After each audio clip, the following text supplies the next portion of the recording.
Assalamualaikum warahmatullahi wabarakatuh. Selamat pagi semuanya. Kembali lagi bersama saya Muhammad Reza Hasrul. Pada kesempatan ini saya akan sharing sedikit terkait beasiswa OU Spring. Ya, oke. Mulai dari perkenalan singkat saya, lalu apa itu OU Spring, komponen dukungan OU Spring itu apa saja, lalu timeline dan dokumen aplikasinya, bidang riset, sampai ke kewajiban OU Spring dan penutup. Oke, untuk perkenalan singkat, nama saya Muhammad Reza Hasrul. Saat ini saya dosen tetap di Fakultas Teknik Universitas Negeri Makassar di jurusan Pendidikan Teknik Sipil dan Perencanaan, program studi Teknik Sipil Bangunan Gedung Sarjana Terapan. Waktu S2 kemarin, saya penerima beasiswa unggulan Dikti Dalam Negeri untuk program S2 di Universitas Hasanuddin. S1 saya juga di Universitas Hasanuddin. Eh, Lalu sekarang saya mahasiswa S3 di Okayama University tahun kedua di tahun 2025 ini di Departemen of Urban Environment Development, Geotechnical and Groundwater Engineering Laboratorium. Ini channel YouTube saya hadir berkolaborasi dan ini Instagram saya @mresa_asrul. Silahkan jika berkenan teman-teman boleh subscribe dan follow untuk akun Instagram saya. Terima kasih. Saya lanjut, apa itu OU Spring? Jadi, OU itu adalah singkatan dari Okayama University, sedangkan Spring-nya itu merupakan singkatan dari Support for Pioneering Research Initiated by the Next Generation.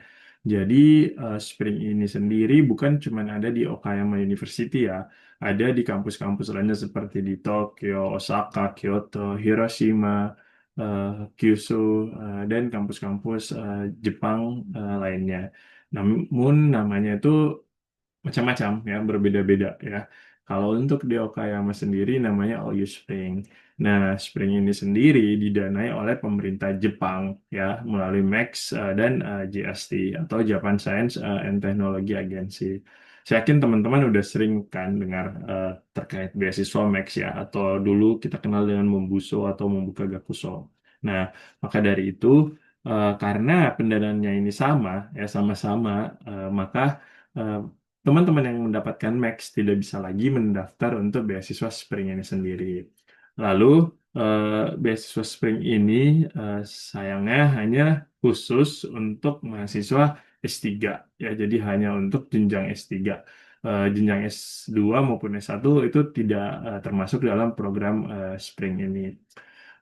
Lalu untuk total dukungan tetapnya itu senilai total 2.600.000 yen per tahunnya ya. Kalau dirupiahkan ya teman-teman silahkan konversi ke rupiah sekarang itu berapa ya kira-kira. Tujuannya Spring ini sendiri adalah mendorong inovasi riset dan kolaborasi internasional. Jadi tujuannya ini sangat penting teman-teman ketahui agar teman-teman dapat mengisi dokumen esai atau application form nantinya dengan benar dan tepat. Saya lanjut. Nah, Okayama Prefecture ini di mana sih? Ya, jadi Okayama University. Nah, Okayama itu di mana sih? Nah, Okayama itu letaknya di sini, teman-teman, ya, di antara Hiroshima dan Osaka. Maka dari itu, kebanyakan biasanya eh, teman-teman itu yang datang ke Okayama dari melalui bandara yang ada di Osaka atau Kansai International Airport. Ya, jadi Okayama ini sendiri dia masih tercover di Kansai Wide Area. Kalau teman-teman mau beli JR Pass untuk datang ke Okayama jalan-jalan atau mengunjungi kampus yang ada di Okayama, teman-teman bisa menggunakan JR Wide Pass buat teman-teman yang berdomisili itu berlaku 3 hari. Buat teman-teman yang visitor atau lagi jalan-jalan ke sini tuh berlaku 5 hari. Nah, untuk gambar yang di atas ini merupakan Okayama Jo atau Okayama Castle ya teman-teman. Ini pemandangan sangat malam. Ini sangat bagus untuk dikunjungi. Ini yang dibawa adalah Sakura Michi Walk ya. Ini di musim sakura. Ini merupakan tempat yang biasanya ada bazar, ada teman-teman Indonesia atau teman-teman dari mahasiswa internasional lain atau orang Jepang itu berkumpul untuk menikmati pemandangan di Sakura Michi ini. Jadi Okayama Prefecture itu letaknya di sini ya, teman-teman. Oke, saya lanjut. Nah, timeline Oyu Spring. Di sini untuk registrasi ya awal itu biasanya di Agustus atau awal September akan ada pengumuman penerimaan dan publikasi pedoman untuk mendaftar oleh OU Spring Office. Nah, saya ingatkan di September ini sebisa mungkin buat teman-teman yang mendaftar tahun pertama ya atau baru masuk langsung mau daftar OU Spring itu teman-teman di posisi September ini sudah harus setidaknya memiliki LOA dari calon supervisornya teman-teman ya. Sama kita ketahui kan teman-teman untuk mendaftar masuk di Okayama University itu teman-teman butuh LOA dari sensei ya, Letter of Acceptance dari sensei. Nah, kenapa Letter of Acceptance itu teman-teman harus punya? Karena teman-teman menggunakan itu untuk mendaftar di kampus Okayama University. Biasanya pemberkasan untuk masuk Okayama University itu untuk periode April biasanya terbukanya di Oktober, teman-teman. Ini untuk mendaftar di kampus ya, mendaftar resmi di kampus. Nah, sedangkan OU ini terbuka dia pendaftarannya di Agustus atau awal September. Nah, kenapa teman-teman perlu LOA dari supervisor atau calon supervisornya teman-teman di sini? Sebentar akan saya sampaikan di slide sebelumnya, ya. Sorry, slide setelahnya ya. Saya akan sampaikan di slide setelahnya. Di situ ada berkas yang teman-teman cukup harus hati-hati dalam mengisi atau meminta supervisor teman-teman untuk mengisi berkas tersebut. Ya, jadi sekali lagi saya ulangi bahwa di posisi Agustus atau awal September ini buat teman-teman yang berencana buat daftar OU, seumpama teman-teman mau masuk April 2026 nih, ya, mau masuk April 2026. Nah, di Agustus atau September 2025, teman-teman minimal sebisa mungkin sudah memiliki yang namanya LOA dari calon senseinya teman-teman. Ini untuk yang mau ambil daftar di tahun pertama ya. Tapi kalau untuk daftar yang di tahun kedua kan sudah pasti sudah masuk kan. Kalau posisinya tahun kedua kan dia sudah ongoing study S2-nya. Jadi OU Spring ini teman-teman bisa ongoing. Jadi bisa tahun pertama, tahun kedua, tahun ketiga, bahkan di tahun keempat pun baru teman-teman daftar bisa. Karena teman-teman yang kesehatan itu mereka 4 tahun program doktornya. Oke, saya lanjut. Jadi Agustus atau awal September pengumuman penerimaan dan publikasi pedoman aplikasi itu dikeluarkan oleh OU Spring Office. Biasanya ada di webnya Okayama University atau di webnya OU Spring itu sendiri.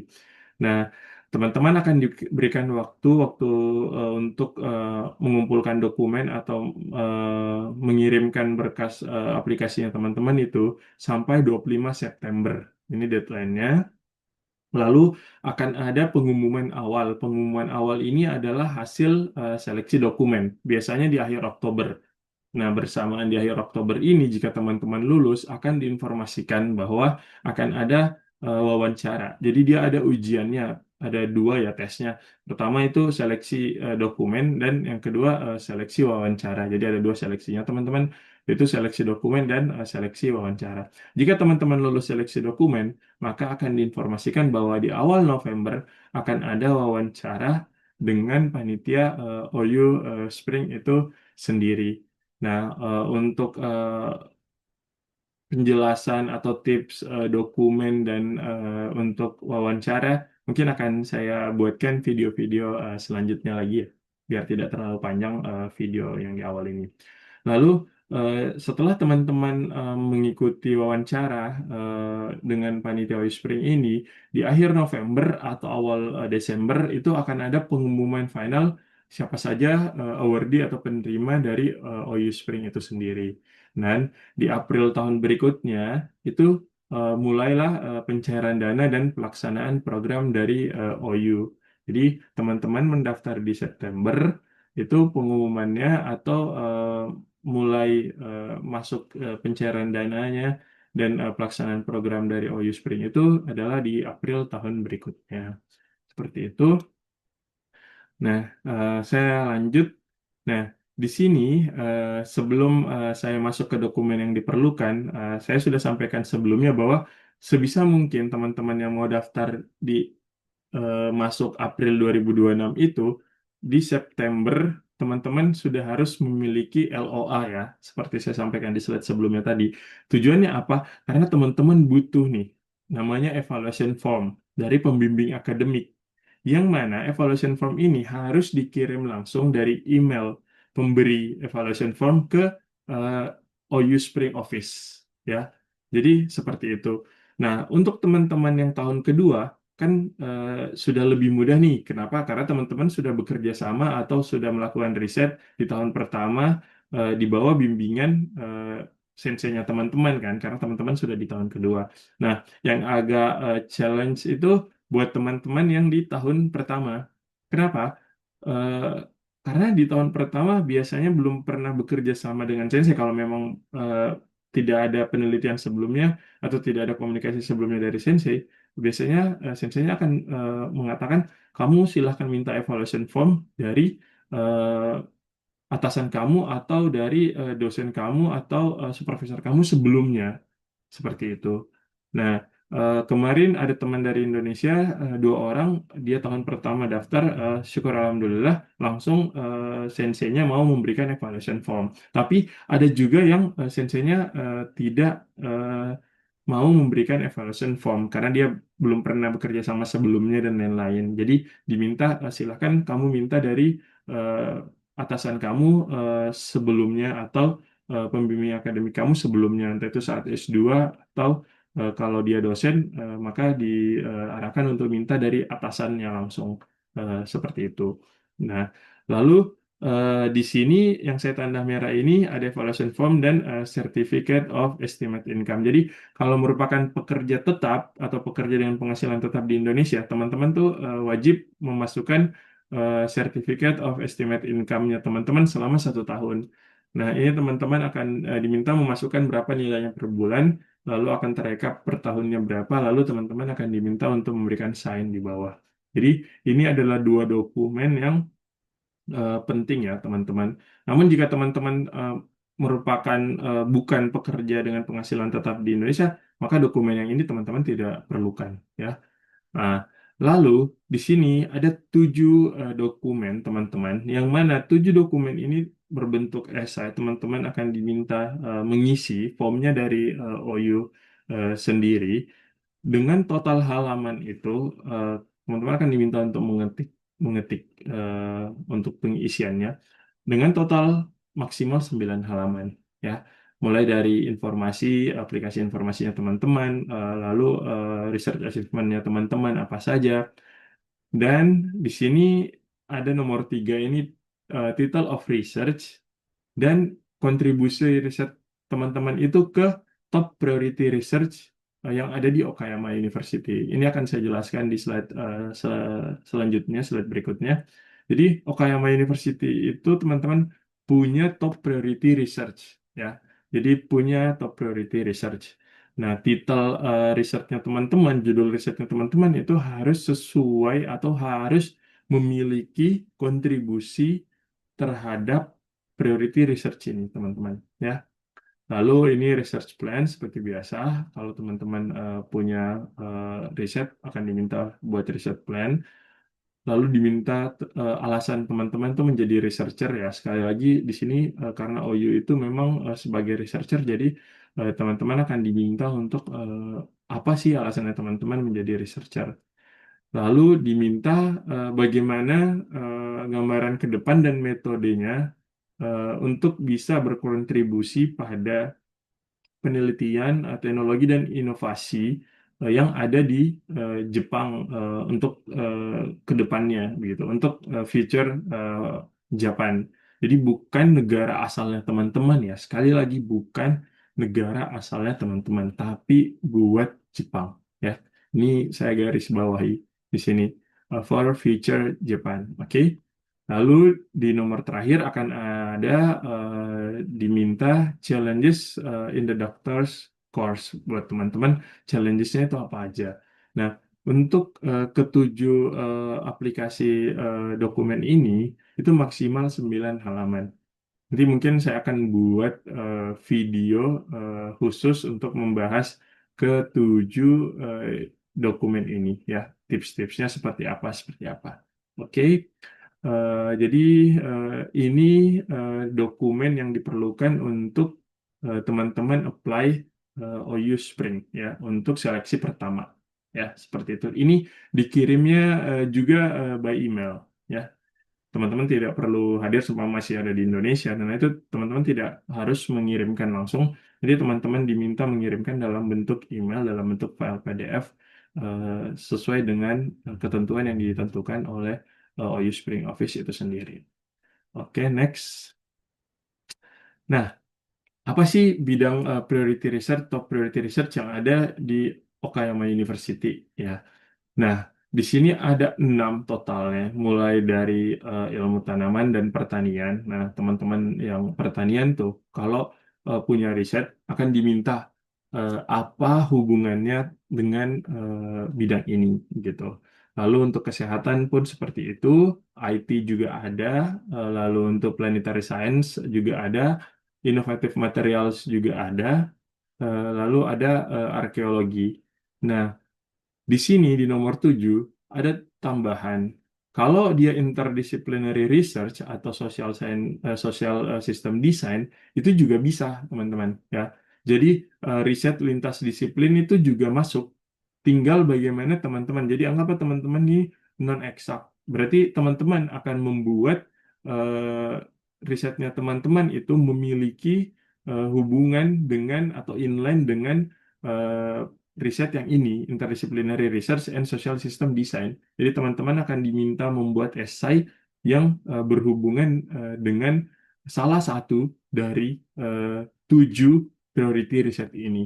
Ya, jadi seperti itu teman-teman. Teman-teman tidak hanya menuliskan tentang tema atau risetnya teman-teman, tapi diminta menghubungkan atau apa hubungannya dengan salah satu dari eh, top priority research yang ada di Okayama University. Seperti itu. Oke, saya lanjut. Nah, untuk komponen dukungan. Jadi ini komponen dukungan untuk OU Spring ya. Jadi pertama, kita akan mendapatkan dana tetap. Ini sebelah kiri ini, sebelah sini adalah bagian dana tetap ya. Mulai dari biaya hidup sebesar 2.200.000 yen per tahun. Ini masuknya per 2 bulan ya teman-teman. OU akan mengirimkan ke kita jadwalnya selama fiskal year 1 tahun itu. OU sudah mengirimkan kita bulan-bulan berapa dananya akan masuk ya. Eh, Dananya sendiri memang masuknya per 2 bulan, terbagi kadang 400.000 yen, kadang 350.000 yen. Kalau saya bagi sendiri dari 2.200.000 ini per tahun berarti sekitar 183.000 yen per bulannya. Lalu ada dana riset tetap yaitu sekitar 400.000. Oh, ini fix ya, bukan sekitar fix 400.000 yen per tahun. Ini dana riset tetap ini teman-teman bisa gunakan untuk apa saja kebutuhan teman-teman untuk melakukan riset. Seumpama teman-teman butuh laptop, butuh drone, butuh kamera, atau apapun itu teman-teman bisa menggunakan dana ini. Namun, ketika teman-teman selesai, peralatan tersebut tidak boleh teman-teman bawa pulang, itu harus stay di kampus karena itu jadi barang milik kampus. Bisa juga di sini teman-teman gunakan untuk proofreading, untuk jasa proofreading atau membeli material atau mengikuti conference atau mengikuti riset atau artikel, biaya APC dari artikel juga boleh. Ya, di sini teman-teman akan diminta mengisi form penggunaan. Jadi 400.000 yen per tahun ini harus habis ya teman-teman, tidak boleh tersisa. Ya, dan teman-teman harus bijak untuk menggunakannya itu sesuai bulannya. Jangan sampai karena fiskal year-nya kan sampai March ini sampai March. Nah, teman-teman baru menghabiskannya di bulan Februari itu jangan. Itu tidak boleh. Itu polite ya buat OU. Jadi teman-teman diberi informasi dari awal terkait itu. Lalu teman-teman juga mendapatkan tuition fee exemption, jadi prioritas. Nah, teman-teman itu langsung biasanya yang OU tahun-tahun sebelumnya dan tahun sekarang, tahun ini 2025 itu langsung mendapatkan informasi bahwa bebas UKT. Ya, jadi teman-teman yang mendapatkan OU itu langsung dapat informasi bahwa dia bebas UKT dan itu dukungan UKT-nya itu per tahun biasanya suratnya keluar. Nah, untuk dana tambahan. Jadi ini dana tambahan ini additional ini by request ya. Jadi teman-teman boleh request. Seumpama teman-teman ada study riset di luar negeri nih, mau ikut short course atau summer course atau winter course, itu bisa. Teman-teman bisa mengajukan, teman-teman tinggal mengisi formnya. Pendanaan dari OU itu bisa sampai 1 juta yen, teman-teman ya. Jadi bisa sampai 1 juta yen untuk studi riset di luar negeri. Lalu untuk konferensi akademik internasional itu sendiri sampai 500 ribu yen. Ini di luar dari dana riset tetap ini. Ini dana tambahan. Namun, eh, tidak pasti bahwa teman-teman mengajukan 1 juta yen nih, terus di ACC langsung 1 juta yen. Tidak. Pihak OU akan rapat dan akan mengumumkan, mengirimkan by email ke teman-teman bahwa yang disetujui itu dana study risetnya itu di luar negeri berapa, dana konferensinya itu berapa, seperti itu. Ya. Lalu untuk komposisi penerima 2025, ini maksudnya daftar 2024, karena kita daftar di September 2024, lalu mendapatkan dukungannya atau beasiswanya itu di tahun 2025 April ya. Untuk berdasarkan tahun studi, di sini teman-teman bisa lihat tahun pertama itu sangat banyak teman-teman ya. Jadi ini peluang yang sangat besar buat teman-teman di luar sana yang mau lanjut S3, utamanya di Okayama University, jika tidak berubah kebijakan dari OU itu sendiri. Eh, di sini tahun pertama, anak-anak tahun pertama itu sebesar 76,9%, ya. Dan untuk tahun kedua 15,4% dan tahun ketiga 7,7%. Dan saya sendiri masuk mendapatkan OU ini di tahun kedua saya, ya. Lalu untuk komposisi penerima 2025 itu berdasarkan asal negara ya memang dari Jepang 61,5% dan selain Jepang itu 31,5%. Di sini termasuk Indonesia, Bangladesh, Cina, India, dan sebagainya. Nah, ini memang challenge tersendiri buat teman-teman, utamanya teman-teman mahasiswa internasional ya, karena beasiswa ini memang bisa didaftar oleh eh, orang Jepang. Bahkan mahasiswa Jepang sebenarnya adalah prioritas untuk beasiswa ini, seperti itu. Karena ini merupakan stimulan atau bagaimana agar mahasiswa-mahasiswa Jepang ini mau untuk melanjutkan studi S3. Jadi challenge-nya cukup besar ya, karena sependek yang saya tahu biasanya 70% itu memang mahasiswa atau orang Jepang. Ya, jadi itu salah satu tantangan tersendiri buat teman-teman. Tapi teman-teman tidak boleh berputus asa. Teman-teman harus semangat dan tetap percaya bahwa teman-teman bisa. Lalu saya lanjut ke kewajiban penerima OU Spring. Nah, di sini saya rangkum kewajiban penerima Spring itu cukup banyak ya.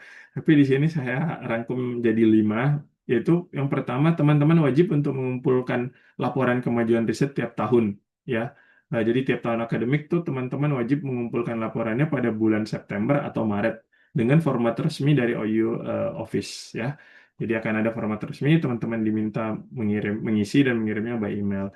Lalu akan ada wawancara rutin dengan pembimbing karir. Jadi OYO itu memiliki pembimbing karir teman-teman. Jadi teman-teman akan banyak melakukan wawancara rutin dengan pembimbing karir. Jadi teman-teman ini bisa menyampaikan kendalanya teman-teman saat studi, apa ya yang teman-teman harapkan, bagaimana karirnya teman-teman setelah teman-teman selesai. Itu terjadwal 3 bulan sekali. Ini bisa by Zoom, bisa juga ketemu langsung di kantornya OYO Spring.